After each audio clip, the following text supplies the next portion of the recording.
Hi ಎಲ್ಲರಿಗೂ. ಇವತ್ತಿನ ಈ ವಿಡಿಯೋದಲ್ಲಿ ಅಂದರೆ KCET ಎಕ್ಸಾಮ್ ರಿಸಲ್ಟ್ ಯಾವಾಗ ಬರುತ್ತೆ ಅಂದರೆ ಅದರ ಬಗ್ಗೆ ಚರ್ಚೆ ಮಾಡೋಣ. ಸ್ನೇಹಿತರೆ, ಇಲ್ಲಿ ಇದು ಫೋಟೋ ನೋಡಿರಿ. ಇದು ಆಫಿಷಿಯಲ್ ಆಗಿ KEA ವೆಬ್ಸೈಟ್ದಿಂದ ನನಗೆ ಸಿಕ್ಕಿರುವಂಥ ಫೋಟೋ ಆಗಿದೆ. ಈ ಫೋಟೋದಲ್ಲಿ KCET ರಿಸಲ್ಟ್ ಡೇಟ್ ಅನ್ನೋ ಬಗ್ಗೆ ತಿಳಿಸಿದ್ದಾರೆ. ಇಲ್ಲಿ ನೋಡಿರಿ, ಇದು ಫಸ್ಟ್ ನಾವು ನೋಡಬೇಕಾದ್ರೆ ಇದು ಮೊದಲು ಓದಿ ತಿಳಿಯೋಣ. The result of KCET 2024 can be published only after the announcement of second PUC second exam and agricultural practical test results. Further, KEA will officially notify the date on which result will be published prior to the announcement date.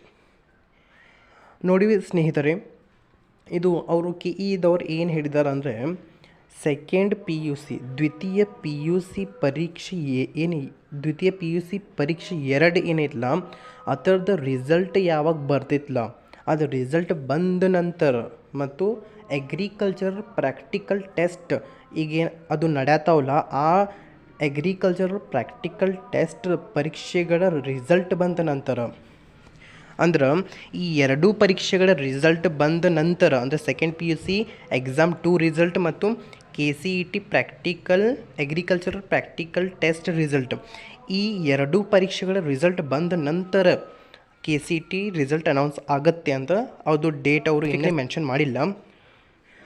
ಆ ಎರಡೂ result ಬಂದ ನಂತರ KEAದವರು ನಂತರ ಅದು KCET result date announce ಮಾಡ್ತಾರೆ.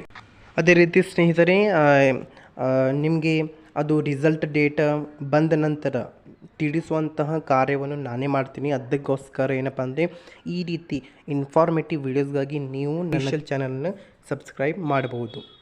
ಮತ್ತು ಯಾರ್ಯಾರು ಅದು KCET ರಿಸಲ್ಟ್ 2024 ಕಾಯ್ತಾ ಇದ್ದಾರೆ, ನೋಡ್ತಾ ಇದ್ದಾರೆ, ತಮ್ಮೆಲ್ಲರಿಗೆ ಆಲ್ ದ ಬೆಸ್ಟ್.